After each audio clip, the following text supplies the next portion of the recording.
नमस्कार. Share market Marathi या YouTube चॅनलवर आपल्या सर्वांचं हार्दिक स्वागत. आजच्या व्हिडिओमध्ये आपण निफ्टी, बँक निफ्टी आणि सेन्सेक्स या तीन इंडेक्समध्ये वीकली आणि डेली टाइम फ्रेममध्ये विश्लेषण करणार आहोत. या विश्लेषणामुळे आपल्याला या तीन इंडेक्स सोबतच ओव्हरऑल मार्केटमध्ये पुढील आठवड्यात कशा प्रकारे मूव्हमेंट होऊ शकते, कुठे सपोर्ट घेतला जाऊ शकतो, कुठे रेजिस्टन्स फेस केला जाऊ शकतो, चालू असलेला ट्रेंड असा चालू राहिला तर कोणती टार्गेट्स बघायला मिळू शकतात, जर रिव्हर्सल येणार असेल तर ते कोणत्या लेवल पासून येऊ शकतं, यासारख्या अनेक विषयांचं अतिशय विस्तृत असं विश्लेषण आपण आजच्या व्हिडिओमध्ये करणार आहोत. त्यामुळे आजचा व्हिडिओ अतिशय महत्त्वाचा आहे आणि आपण सर्वांनी तो शेवटपर्यंत अजिबात स्किप न करता पूर्ण बघावा. आजच्या व्हिडिओला आता आपण सुरुवात करतोय आणि सगळ्यात पहिल्यांदा आपल्याला आज शुक्रवारी इंडेक्समध्ये कशा प्रकारे मूव्हमेंट झाली व पुढील आठवड्यात कशा प्रकारे होऊ शकते याचं विश्लेषण करण्यासाठी डायरेक्टली जाऊया चार्टवर. आणि इथे मी निफ्टीचा 15 मिनिटाचा चार्ट ओपन केलेला आहे. आपण बघू शकता की आज आपल्याला गॅपडाऊन ओपनिंग बघायला मिळाली. मात्र गॅपडाऊन ओपनिंग नंतर एक वरच्या दिशेनं मोठी मूव्हमेंट आपण बघू शकतो. जनरली काय होतं, ज्या वेळेला गॅपडाऊन ओपन होतं आणि वरच्या दिशेनं मूव्हमेंट येते, आदल्या दिवशीचा जो क्लोजिंगचा एरिया असतो, ह्या एरियामध्ये एकदा तरी रेझिस्टन्स घेतला जातो. आदल्या दिवशीचा क्लोजिंगचा एरिया महत्वाचा का असतो? खाली ओपन झालं, वर आलं तर रेझिस्टन्स घेऊन एकदा तरी खाली जातं, वर ओपन झालं आणि खाली यायला लागलं तर एकदा तरी सपोर्ट घेऊन वर जातं. त्यामुळे आदल्या दिवशीचा क्लोजिंगचा एरिया हा फार महत्वाचा असतो आणि तुम्ही बॅकटेस्टिंग करून बघू शकता. गॅपडाऊन ओपन झालं, बाउन्स आला तर ह्या एरियामध्ये रेझिस्टन्स घेतला जातो. गॅप अप ओपन झालं, या एरियामध्ये आलं तर इथे सपोर्ट घेऊन पुन्हा एकदा तरी वर जातं. किती वर जाईल, काय होईल, ह्या सर्व बाकीच्या वेगळ्या पुढच्या गोष्टी आहेत. पण ह्या एरियामध्ये सपोर्ट किंवा रेझिस्टन्स घेतला जातो असा आपला अनुभव आहे. त्यानंतर काय झालं, ॲज एक्सपेक्टेड या एरियामध्ये रेझिस्टन्स घेतला गेला आणि किंमत खाली यायला लागली. आता इथे एक गोष्ट लक्षात ठेवा, जेव्हा किंमत खाली येते ना तेव्हा दोन गोष्टींची शक्यता असते. एक म्हणजे काय, तर हा जो लो आहे ना, हा लो ब्रेक होईल आणि डायरेक्ट किंमत खाली जायला लागेल. किंवा दुसरी शक्यता अशी असते की हा लो ब्रेक होणार नाही आणि इथूनच बाउन्स येईल. आता ह्याच्यामध्ये जर समजा इथून खाली ब्रेकआउट आला असता तर आपल्याला माहितीच होतं की हा जो लो बनलाय, इथून तेजी झाली, पुन्हा खाली येतोय आणि तुटतोय, म्हणजे आणखीन सेलिंग कंटिन्यू होण्याची शक्यता वाढते. मात्र जर समजा इथून बाउन्स येणार असेल तर हा बाउन्स सुद्धा टिकेल की नाही, म्हणजे मी इथे तुम्हाला काय करतोय, चार्ट रिडिंगचा म्हणजे आत्ताचा हा जो व्हिडिओ आहे ना, हा तुम्हाला चार्ट रिडिंगसाठी अतिशय महत्वाचा आहे. म्हणजे ही जी निरीक्षण आहेत, ही माझी इतक्या वर्षातली निरीक्षण आहेत ज्याचा तुम्हाला इथून पुढे फायदा होऊ शकतो. तर जेव्हा कधी अशा पद्धतीनं म्हणजे गॅपडाऊन ओपन झालंय, वर गेलंय आणि परत खाली यायला लागलंय, समजा हा जो लो असतो हा जर ब्रेक झाला नाही, ह्याला टच झालं नाही आणि इथूनच जर वर जायला लागलं ना, तर मग काय असतं की हे जे गॅपडाऊन ओपन झालेलं असतं त्याच्या आधी सेलिंग झालेलं असतं, म्हणजे इथे एक डब्ल्यू पॅटर्न बनण्याची शक्यता असते. मी तुम्हाला दाखवतो. आदल्या आधी काय झालं होतं, सेलिंग झालं होतं, त्यानंतर काय झालं, बाउन्स झालं, परत खाली आलं आणि जर समजा ह्या लोला टच न करता इथून थोडंसं वरनच वर जायला लागलं असतं ना, तर मग वर जात असताना हा ही लेवल ब्रेक केल्यानंतर आपल्याला टिकलं असतं. ओके. आणि डब्ल्यू पॅटर्नचं आपल्याला टार्गेट दिलं असतं. मात्र तुम्ही इथे बारकाईनं चेक करा, तुमच्या लक्षात येईल, मी मुद्दाम इथे ही आज मार्केट चालू असताना लेवल काढून ठेवली होती. तुमच्या लक्षात येईल ही जी रेड कॅन्डल बनली, ह्या रेड कॅन्डलनं हा लो ब्रेक केला. भले त्याच्या खाली टिकलं नाही, पण आपल्याला ज्या वेळेला ह्या लोला टच केलंय आणि ह्याच्या थोडंसं खाली गेलं, आपल्या दृष्टीनं आता डब्ल्यू पॅटर्न जरी बनला तरी या डब्ल्यू पॅटर्न मध्ये काही फारसा दम असणार नाही आणि त्यानंतर सेलिंग होऊ शकतं अशी शक्यता वाढते. म्हणजे तुम्हाला इथेच कळलं होतं की इथे डब्ल्यू पॅटर्न बनणार नाही, मग आणि वर जाऊन कुठेतरी बनू शकतो, पण ह्या ठिकाणी डब्ल्यू पॅटर्न बनणार नाही. कारण तुम्ही इथे बघू शकता की हा जो लो होता हा दोन्ही वेळेला इथे टच झाला, एकदा तर खाली पण गेलं होतं. तर त्यामुळे अशा वेळेला आपल्याला काय होतं, म्हणजे हे एक चार्ट रिडिंगचं लक्षात ठेवा, जर आपल्याला डब्ल्यू पॅटर्न बनायचा असेल तर पहिला लो खाली बनतो, दुसरा लो जो असतो तो थोडासा वर बनतो आणि त्यानंतर जर ब्रेकआउट आलं, त्यानंतर जर ह्या लेवलचं ब्रेकआउट आलं तर मग ही तेजी टिकण्याची शक्यता असते. त्यासाठी हा लो खाली, हा लो वर बनला पाहिजे. पण इथे काय झालं, इथे जर तुम्ही बघितलं तर सेलिंग आलं, वर गेलं, पुढे येत असताना जवळ-जवळ ह्याच्या थोडंसं खाली जाऊन मग वर आलं. त्यामुळे हा जो लो आहे तो वर राहिला, हा थोडासा खाली राहिला. असा डब्ल्यू पॅटर्न बनला, तर ही जी तेजी आहे ना, ही ह्याच्यामध्ये ही न टिकण्याची शक्यता असते आणि पुन्हा किंमत खाली येऊ शकते. तशा पद्धतीनं आपल्याला बघायला मिळालं. म्हणजे तुम्हाला ही एक बारीक गोष्ट लक्षात आली, की डब्ल्यू पॅटर्न जर आपल्याला बनला पाहिजे आणि जर किंमत टिकली पाहिजे, तर मग आपल्याला काय झालं पाहिजे, त्याच्यासाठी पहिला लो लोअर लो असला पाहिजे, दुसरा लो हायर लो असला पाहिजे. तरच ह्या गोष्टी होऊ शकतात. इथे तुमच्या एक गोष्ट लक्षात आली. आता मग इथे आपल्याला ह्याच्यामध्ये ह्याचं रूपांतर ॲक्शनेबल गोष्टीमध्ये कसं करू शकतो? तर त्याच्यासाठी अर्थात याच्यामध्ये रिस्क असते, स्टॉप लॉस आपल्याला ठेवावा लागतो, गॅरंटी कशाचीच नसते, ही गोष्ट लक्षात ठेवा. मी तुम्हाला इथे दाखवतोय 5 मिनिटाच्या टाइम फ्रेममध्ये गेल्यानंतर तुम्हाला दाखवतोय. आपल्याला थोडंसं इथे येऊया, मागे येऊया. इथे काय झालं होतं आपण एकदा चेक करूया. आणि इथे थोडंसं झूम करतो म्हणजे तुम्हाला खूप चांगलं लक्षात येईल. ह्या ठिकाणी म्हणजे आता आपल्याला मोठ्या टाइम फ्रेमवर कळलं, पण छोट्या टाइम फ्रेमवर काय झालं? इथून इथपर्यंत सेलिंग आलं, त्यानंतर वर गेलं, परत इथपर्यंत सेलिंग आलं आणि डब्ल्यू पॅटर्न बनला. ओके, हा छोट्या टाइम फ्रेमवर बनला. पहिला लो खाली बनला, दुसरा लो वर बनला. इथून ब्रेकआउट झाल्यानंतर तुम्ही चेक करू शकता. म्हणजे आपल्याला जर आयडियल ट्रेड कंडिशन असती, मला जर ट्रेड घ्यायचा असता, तर मी ह्याच्या खाली थोडंसं स्टॉप लॉस लावला असता. ह्याच्या वर गेल्यानंतर मी एंट्री घेतली असती. साधारण ह्या आसपास माझी एंट्री झाली असती. ह्या आसपास माझा स्टॉप लॉस झाला असता आणि तुम्ही चेक करू शकता इथून 1:1, 1:2, 1:3 पेक्षा जास्त टार्गेट आपल्याला बघायला मिळालं. म्हणजे जर तुम्हाला ॲक्शनेबल काही गोष्ट करायची असेल, अर्थात याच्यामध्ये गॅरंटी आहे का? 100% गॅरंटी काहीच नाही, बरोबर. पण असा ज्या वेळेला डब्ल्यू पॅटर्न बनतो, तर थोडंसं आपल्याला काय होऊ शकतं, अर्थात आपण काय करू शकतो, पुरेशी काळजी घेऊन म्हणजे आपला स्टॉप लॉस ठेवून, मग स्टॉप लॉस हळूहळू ट्रेल करून अशा पद्धतीने आपला ट्रेड कंटिन्यू करू शकतो. तर अशा पद्धतीने इथे मी तुम्हाला डब्ल्यू पॅटर्नची 2 एक्झाम्पल सांगितली. एक मोठ्या टाइम फ्रेमवरचं, एक छोट्या टाइम फ्रेमवरचं. छोट्या टाइम फ्रेमवर इथे डब्ल्यू पॅटर्न बनला आणि त्यानंतर आपल्याला एक चांगली मूव्हमेंट बघायला मिळाली. आता हीच गोष्ट मी तुम्हाला काय करतो, वर गेल्यानंतर दाखवतो. आता इथपर्यंत जाईपर्यंत काय होत होतं बघा, इथून वर गेलं, थोडंसं खाली आलं. पण इथून वर जाताना काय झालं, हा हाय ब्रेक झाला. बरोबर. इथून वर गेलं, थोडंसं खाली आलं. वर जाताना काय झालं, हा हाय ब्रेक झाला. इथे काय झालं बघा, इथपर्यंत कुठेही एम पॅटर्न बनला नव्हता. एम पॅटर्न पहिल्यांदा कुठे बनला, ही तेजी झाली, त्यानंतर इथपर्यंत खाली आलं. इथून वर जात असताना हा हाय आपला ब्रेक नाही झाला आणि इथे खाली येताना हा लो मात्र ब्रेक झाला. इथे आपल्याला एम पॅटर्न बनला. लगेच आपल्याला टार्गेट आलं का? लगेच टार्गेट नाही आलं. इथे काय झालं, आपण ह्या लेवलच्या थोडंसं वर आपला स्टॉप लॉस ठेवला होता.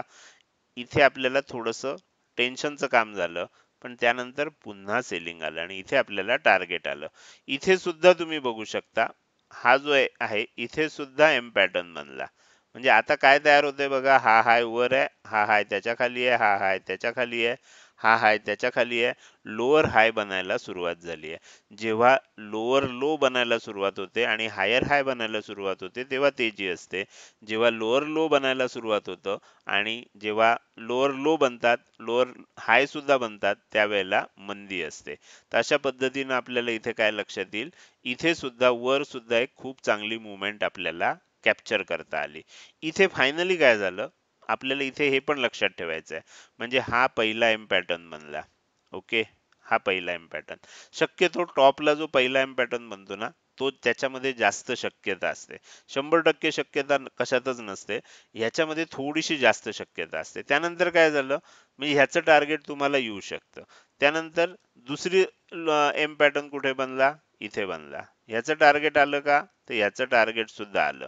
तिसरा एम पॅटर्न कुठे बनला, तिसरा एम पॅटर्न इथे बनला बघा. इथे तिसरा एम पॅटर्न बनला. ह्याचं टार्गेट आलं का, तर ह्याचंही जवळ-जवळ 1:1 आलं असं आपण म्हणू शकतो. बरोबर.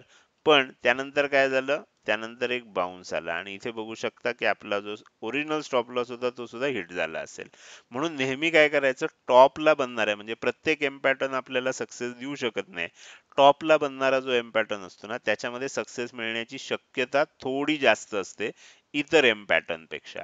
म्हणून मी मगाशी म्हटलं की आजचा हा व्हिडिओ तुम्हाला चार्ट रीडिंग चा चांगले लेसन देणारा व्हिडिओ असणार आहे. तुम्ही जर हा व्हिडिओ काळजीपूर्वक बघितलात आणि ह्या पद्धतीनं तुम्ही अभ्यास करायला सुरुवात केलीत, तर तुम्हाला भविष्यात काय होऊ शकतं, खूप चांगले चार्ट रीडिंग तुम्हाला करता येऊ शकतं. तर इथे तुम्हाला काय लक्षात येईल, इथे तुम्हाला वर गेलं होतं. त्यानंतर काय झालं, हे वर गेलं, आपल्याला असं दाखवलं गेलं की मार्केटमध्ये आता कदाचित एक तेजी स्टार्ट होईल आणि त्यानंतर खऱ्या अर्थानं मोठी मंदी जी झाली, म्हणजे तुम्ही आज दिवसभरात जर बघितलं ना, तर एवढी मोठी कॅन्डल आपल्याला दिवसभरात दिसली नव्हती. बरोबर. तर हे ऍक्च्युली काय असतं, सेल ऑन राईज असतं. म्हणजे किंमत वर ह्यासाठीच नेली जाते की आपल्याला पाडायची आहे. त्यानंतर तुम्ही ही सुद्धा बघू शकता, ही सुद्धा बऱ्यापैकी मोठी कॅन्डल आहे. एवढी कॅन्डल सुद्धा आज दिवसभरात बनली नाही. म्हणजे हे वर त्यासाठी नेलं होतं, हे वर त्यासाठी नेलं होतं की हे मोठं सेलिंग करता यावं. ओके. आज मी माझ्या नेहमीच्या पद्धतीनुसार मी काय केलं होतं, ही लेवल काढलेली होती 24,420 फायनलची.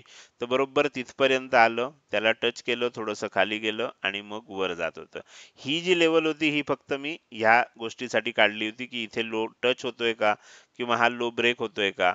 हा जर नसता झाला तर इथून खूप चांगली तेजी झाली असती. तसं न झाल्यामुळे इथे एक छोटी तेजी झाली आणि नंतर एक मोठी मंदी आपल्याला बघायला मिळाली. तर हे झालं निफ्टीमध्ये शुक्रवारी कशा प्रकारे मुवमेंट झाली, हे मी तुम्हाला सांगायचा प्रयत्न केला.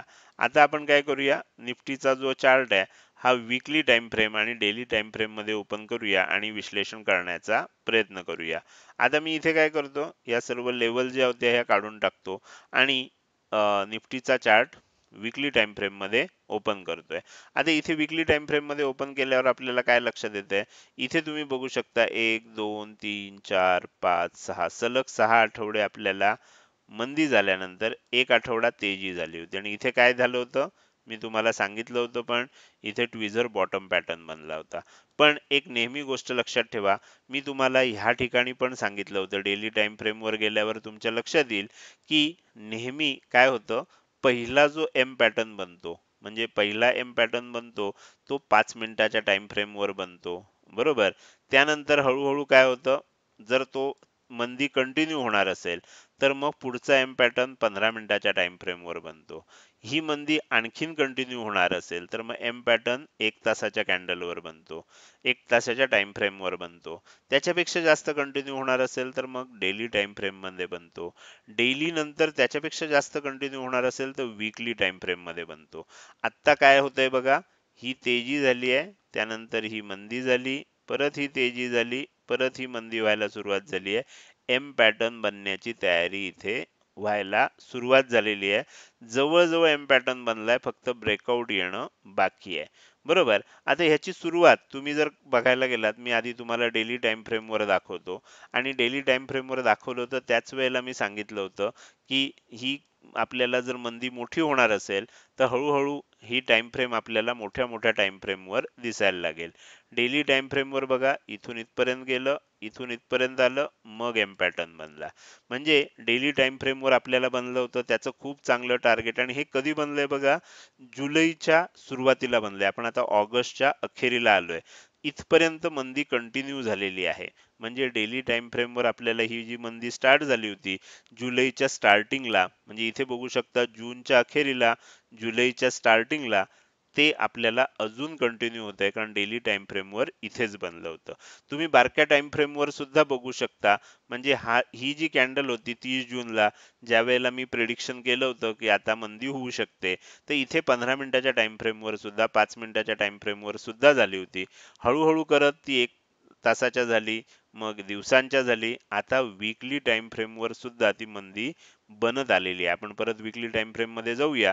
तुम्ही जर जुने व्हिडिओ काढून बघितले तर तुमच्या लक्षात येईल की चार्ट पॅटर्न कशा पद्धतीनं बनत जातो, मार्केटमध्ये ट्रेंड कसा डेव्हलप होतो, हे मी तेव्हापासून सांगायला सुरुवात केली होती आणि तुम्ही इथे त्याचं रिझल्ट आता बघू शकताय.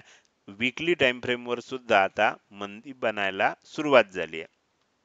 कुठपर्यंत जाऊ शकतं, तर आपल्याला त्याच्यासाठी काय करायचं, थोडंसं आपल्याला इथे मागे जर गेलं तर आपल्याला लक्षात येईल की ह्या आसपास, म्हणजे आधी इथनं जे सेलिंग होतंय, तर ही जी लेवल होती, मी इथे तुम्हाला काय करतो, ओके, आधी आपल्याला ही लेवल ब्रेक झाली पाहिजे. ही लेवल कुठली आहे? 24,337 ची लेवल आहे. ह्या लेवल पर्यंत खाली येऊन ही लेवल ब्रेक व्हायला पाहिजे, तर आपण खाली जाऊ शकतो.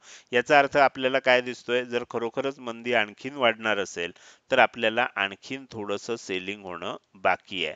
आता ह्याचा अर्थ असा नाहीये की लगेच डायरेक्ट सेलिंग होईल, पण आपल्याला कदाचित काय होईल, ह्या एरियामध्ये थोडंसं खाली येऊ शकतं, इथून आणखीन थोडंसं खाली येऊ शकतं आणि मग ठरेल आपल्याला.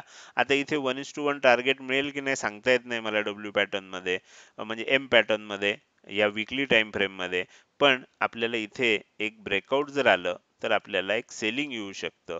कुठपर्यंत जाऊ शकतं आपण येणाऱ्या व्हिडिओज मध्ये इथून पुढच्या काळामध्ये बघणारच आहोत. पण सध्या लक्षात घ्या की आपल्याला आता इथे सुद्धा एम पॅटर्न बनण्याची परिस्थिती आलेली आहे. जे सदस्य नियमित हे व्हिडिओ बघतायत त्यांनी कृपया कॉमेंट करून सांगा की ही प्राइस ऍक्शन कशी बनते. हे मी तुम्हाला पूर्वी सांगितलं होतं आणि तुम्हाला आता ते प्रत्यक्षात सुद्धा होताना दिसतंय. तर हे झालं आपल्याला निफ्टी 50 मध्ये 15 मिनिटाच्या वीकली टाइम फ्रेम मध्ये कशा प्रकारे प्राइस ऍक्शन दिसते. आपण आता काय करूया, डेली टाइम फ्रेम मध्ये येऊया आणि मी काय करतो, या लेवल जी काढली होती ती काढून टाकतो. इथे आल्यानंतर आपल्याला काय दिसतंय बघा, इथे आपल्याला दिसतंय की 2 दिवस सेलिंग झालं होतं एक ग्रीन कॅन्डल मध्ये, आता 3 दिवस सेलिंग झालंय. आणि शुक्रवारची ही जी कॅन्डल आहे ही थोडीशी रिस्की जास्त आहे. याचं कारण असं आहे की ही आपल्याला शूटिंग स्टार कॅन्डल आहे. तुम्ही जर काळजीपूर्वक बघितलीत, मी तुम्हाला थोडंसं आणखीन झूम करून दाखवतो म्हणजे ही कॅन्डल तुम्हाला व्यवस्थित दिसेल. तर ह्या कॅन्डलला आपण काय म्हणतो, शूटिंग स्टार कॅन्डल म्हणतो. आणि शूटिंग स्टार कॅन्डलच्या बाबतीत वैशिष्ट्य काय असतं, जर ह्या कॅन्डलचा लो ब्रेक झाला तर येणाऱ्या काळामध्ये सेलिंग होऊ शकतं असं आपण बघतो. 100% वेळा सेलिंग येतच का, अशी काही गॅरंटी नाही. मार्केटमध्ये 100% गॅरंटी कशाचीच नसते. तर असं होण्याची शक्यता असते, एवढीच गोष्ट आपल्याला लक्षात घ्यायची आहे.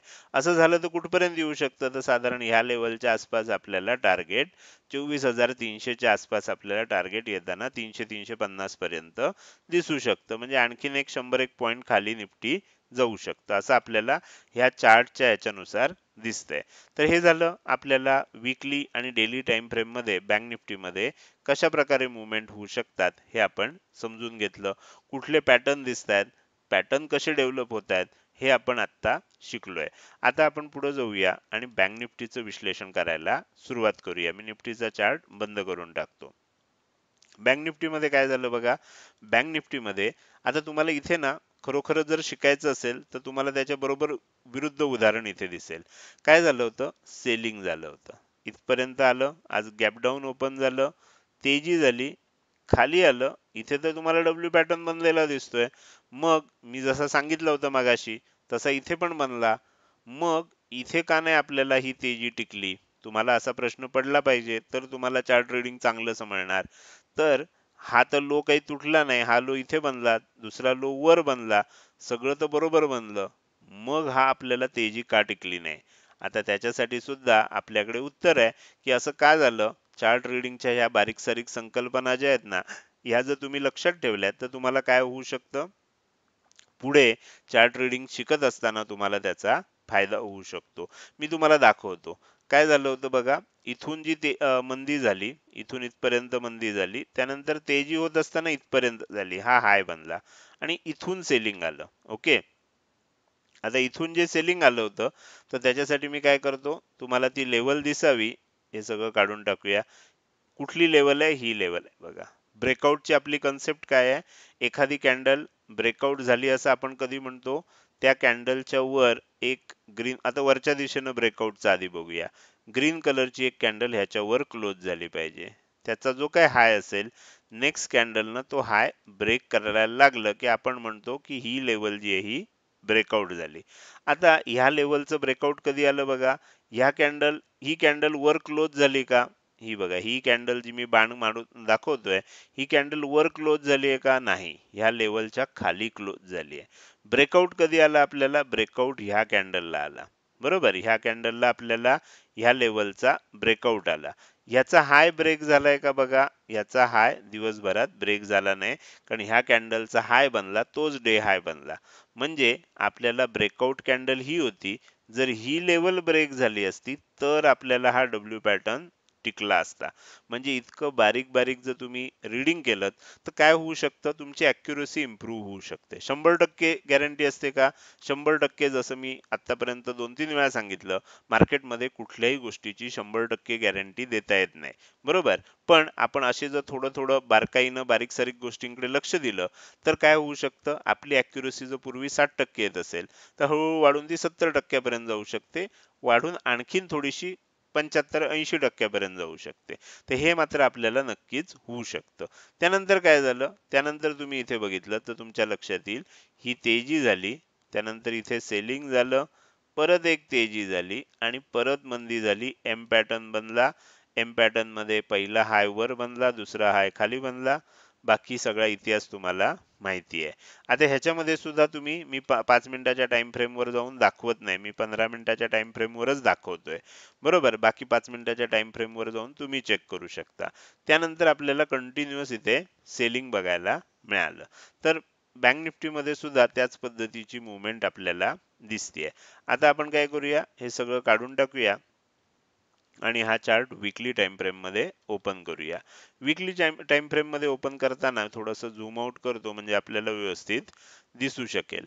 इथे जर तुम्ही बघितलं तर इथे ऑलरेडी, आता मी सगळं इथे परत ते दाखवत बसत नाही, इथे ऑलरेडी आपल्याला काय झालंय, एम पॅटर्नचा ब्रेकआउट वीकली टाइम फ्रेम मध्ये आलेला आहे. तुम्ही जर इथे बघितलं तर ह्याच्या खाली क्लोज पण झालंय. आणखीन थोडंसं खाली जाऊ शकतं असं आपल्याला चित्र दिसतंय. कुठपर्यंत जाऊ शकतं, तर बँक निफ्टीसाठी आपल्याला थोडं जास्त चांगलं विश्लेषण करता येईल. मी त्याच्यासाठी काय करतो, तुम्हाला थोडंसं झूम आउट करून इथे आणतो आणि मी तुम्हाला 2-3 लेवल काढून दाखवतो, म्हणजे तुमच्या ऑटोमॅटिकली लक्षात येईल. पहिली लेवल मी इथे काढतोय. आता ही लेवल इथे का काढली आहे, कारण तुम्ही बघू शकता ही लेवल कोणती आहे, 52,660 ची आहे. ही जी तेजी होत होती, म्हणजे आपल्याला इथे लक्षात येईल जुलै 2024 मध्ये या आसपास आल्यानंतर सेलिंग झालं. इथे थोडंसं वर ब्रेकआउट झालं होतं, परत खाली आलं, वर जाताना या आसपास रेजिस्टन्स घेऊन पुन्हा खाली आलं. परत थोडंसं वर झालं होतं, परत खाली आलं. ही पहिली लेवल आहे. ही आपल्याला लक्षात येईल की ही सपोर्ट म्हणून काम करते. आता आपण काय करूया, हे सगळं काढून टाकूया. दुसरी लेवल कुठे काढता येईल आपल्याला, दुसरी लेवल या हायच्या आसपास काढूया. तुम्हाला लक्षात येईल की हा जो झोन आहे, हा झोन पूर्वी रेजिस्टन्स म्हणून काम करत होता. पूर्वी ह्या एरियामध्ये आल्यावर इथे टच झाल्यावर रेजिस्टन्स येत होता. इथे बघा, इथे सुद्धा रेजिस्टन्स आला. इथनं एकदा ब्रेकआउट झाल्यानंतर मग हा एरिया आता सपोर्ट म्हणून काम करतोय. पूर्वी काय म्हणून काम करत होता, रेजिस्टन्स म्हणून काम करत होता. आता काय काम करताना दिसतोय, सपोर्ट. इथनं खाली आलं, वर गेलं. आता सुद्धा ह्या एरियामध्ये आपण आलेलो आहोत, सपोर्ट झोन मध्ये आलोय. आता ह्याच्यामध्ये ना आणखीन एक लेवल आपल्याला काढता येईल, म्हणजे आणखीन थोडंसं जास्त क्लिअर होईल काय काय होऊ शकतं. तर त्याच्यासाठी मी काय करतो, आणखीन एक लेवल काढतो. ही लेवल आहे ती. ओके, म्हणजे इथे आपल्याला हाय बनला होता, इथे सुद्धा ह्या लेवलच्या आसपास जाऊन हे आलं होतं. इथे बघा ह्या लेवलच्या आसपास सपोर्ट घेतला होता. आज सुद्धा थोडासा वर ह्या लेवलच्या सपोर्ट घेतलेला. म्हणजे ह्या 3 लेवल आपल्याला काय सांगतायत, सध्या सपोर्ट लेवल कुठे आहे ते सांगतायत मोठ्या टाइम फ्रेमवर. हा वीकली टाइम फ्रेम आहे, लक्षात घ्या. पण इथे एक गोष्ट तुम्हाला आणखीनही समजून घेतली पाहिजे, मी हे सर्व काढून टाकतोय. इथे एक गोष्ट आणि समजून घेतली पाहिजे, ती म्हणजे इथे एम पॅटर्न बनलेलाच आहे. मगाशी जसं दाखवलं तसं इथे एम पॅटर्न बनलेलाच आहे. त्यामुळे इथे आपल्याला खूप चांगलं टार्गेट सुद्धा आलेलं आहे. आणखीन खाली जाऊ शकतं का, हो, थोडं खाली जायला आणखीन स्कोप आहे. बरोबर? त्यानंतर काय होईल, येणाऱ्या दिवसांमध्ये आपण सांगू की कुठे सपोर्ट घेऊ शकतो, कुठून बाउन्स येऊ शकतो, आता उद्या बाउन्स येऊ शकतो का सोमवारी. अशा प्रकारच्या गोष्टी ज्या आहेत त्याची शक्यता किती आहेत, हे आपण येणाऱ्या काळात पुढील व्हिडिओमध्ये बघणार आहे. मात्र आता कशा पद्धतीनं मुवमेंट झाली आहे हे तुमच्या लक्षात आलं असेल. आता आपण काय करूया, डेली टाइम फ्रेम मध्ये जाऊया. डेली टाइम फ्रेम मध्ये सुद्धा तुम्ही जर बघितलं तर तुमच्या काय लक्षात येतंय, आपण थोडंसं हे मोठं करूया, झूम करूया, म्हणजे व्यवस्थित दिसेल. कंटिन्युअस बघा, 1 2 3 4 5 6 7 दिवस झाले कंटिन्युअस, आपल्याला 7 ट्रेडिंग डेज झाले सेलिंग दिसते. काय होतंय, एक छोटीशी कॅन्डल बनते, मग 2 मोठ्या बनतात. एक छोटीशी कॅन्डल बनते, मग 2 मोठ्या कॅन्डल बनतात. आता परत एक छोटीशी candle, gravestone doji type candle बनली आहे. इथे सुद्धा छोटीशी कॅन्डल बनली होती, त्यानंतर मोठं सेलिंग आलं. आता इथे छोटीशी कॅन्डल बनते, आता मोठं सेलिंग येतंय का, हे बघणं इंटरेस्टिंग असणार आहे. पण आपल्याला खाली जायला आणखीन स्कोप आहे हे लक्षात घेता काय होऊ शकतं, थोडंसं इथनं एक बाउन्स सुद्धा येऊ शकतो आणि परत खाली जाऊ शकतं. अशा प्रकारची आपल्याला परिस्थिती तयार झालेली बँक निफ्टीमध्ये सुद्धा बघायला मिळते. माझ्या मते आता तुम्हाला लक्षात आलं असेल की बँक निफ्टीमध्ये आपल्याला जे चार्ट पॅटर्न तयार झाले ते काय सांगायचा प्रयत्न करतायत ते आपण समजून घेतलं. तर हे झालं बँक निफ्टीचं विश्लेषण. आता आपण बँक निफ्टीचा चार्ट सुद्धा बंद करून टाकू आणि आता आपण येऊया सेन्सेक्सवर. सेन्सेक्समध्ये काय झालं, सेम जसं निफ्टीमध्ये झालं त्याच पद्धतीनं सेन्सेक्समध्ये सुद्धा झालं.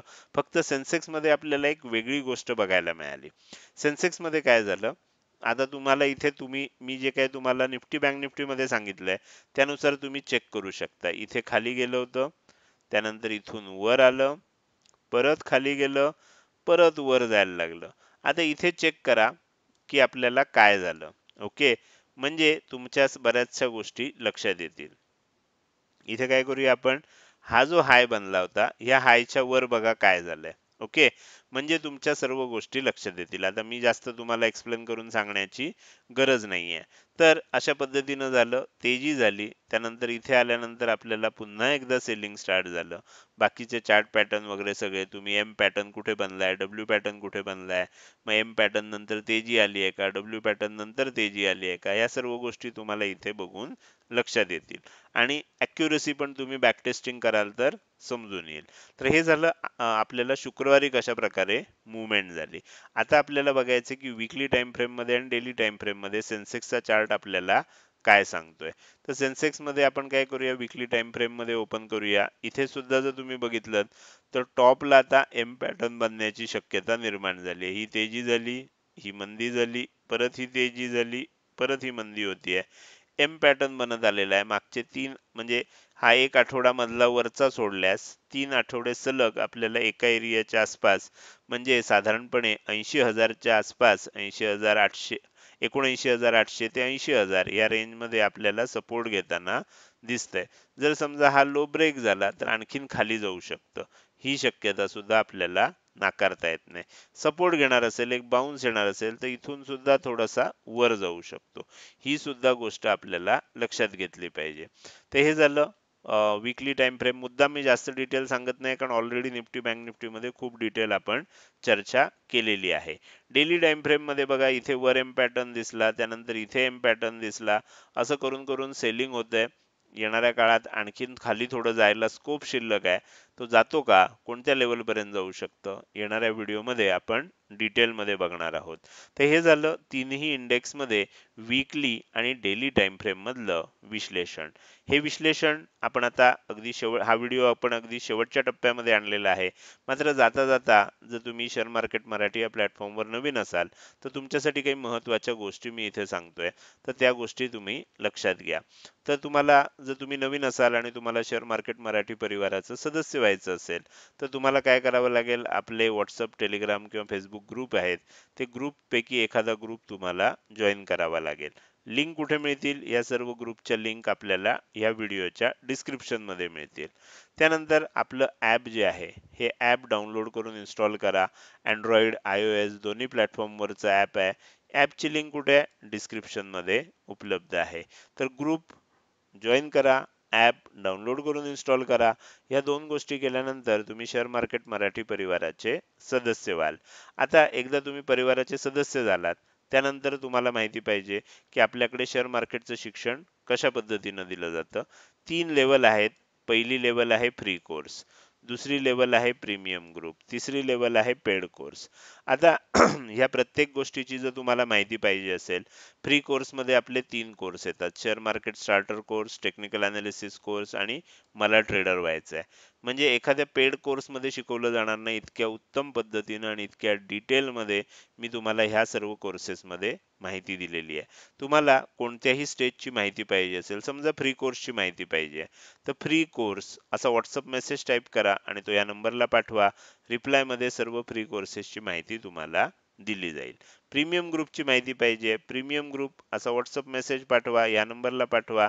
प्रीमियम ग्रुपची माहिती दिली जाईल. सेम पद्धतीनं पेड कोर्सची माहिती सुद्धा पाहिजे असेल तर पेड कोर्स असा व्हॉट्सअप मेसेज या नंबरला पाठवल्यावर तुम्हाला पेड कोर्सेसची सर्व माहिती सांगितली जाईल.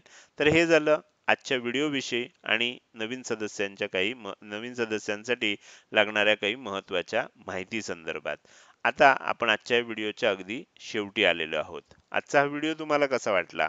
जर आवडला असेल तर नक्कीच तुम्ही या व्हिडिओला एक लाईक करू शकता. कसा वाटला हे कमेंट सेक्शनमध्ये टाईप करून सांगायला अजिबात विसरू नका. लक्षात ठेवा, तुमची एक लाईक आणि एक चांगली कमेंट हीच माझ्यासाठी प्रेरणा असते, ज्याच्या सहाय्यानं रोजच्या रोज हे विश्लेषणाचे व्हिडिओ मी बनवत असतो. त्यामुळे व्हिडिओ बघायला सुरुवात केल्या केल्या व्हिडिओला लगेचच लाईक करा. बघून झाल्यानंतर तो कसा वाटला, काही प्रश्न असतील, शंका असतील किंवा तुम्हाला काही सूचना द्यायच्या असतील तर त्या कमेंट सेक्शनमध्ये टाईप करून अवश्य सांगू शकता. आजच्या व्हिडिओमध्ये आता आपण अगदी शेवटी आलेलो आहोत. आजचा हा व्हिडिओ जर तुम्ही इतका वेळ बघताय आणि अजूनही जर तुम्ही शेअर मार्केट मराठी आपल्या यूट्यूब चॅनलला सबस्क्राईब केलं नसेल तर कृपया सबस्क्राईब करा आणि शेजारी असणाऱ्या बेल आयकॉनला क्लिक करून ऑल असं नोटिफिकेशन निवडा. म्हणजे इथून पुढे रोजच्या रोज येणारे हे विश्लेषणाचे व्हिडिओ मी अपलोड केल्या केल्या तुम्हाला विनाविलंब बघता येतील. आजच्या व्हिडिओमध्ये मी इथेच आपली रजा घेतोय. धन्यवाद.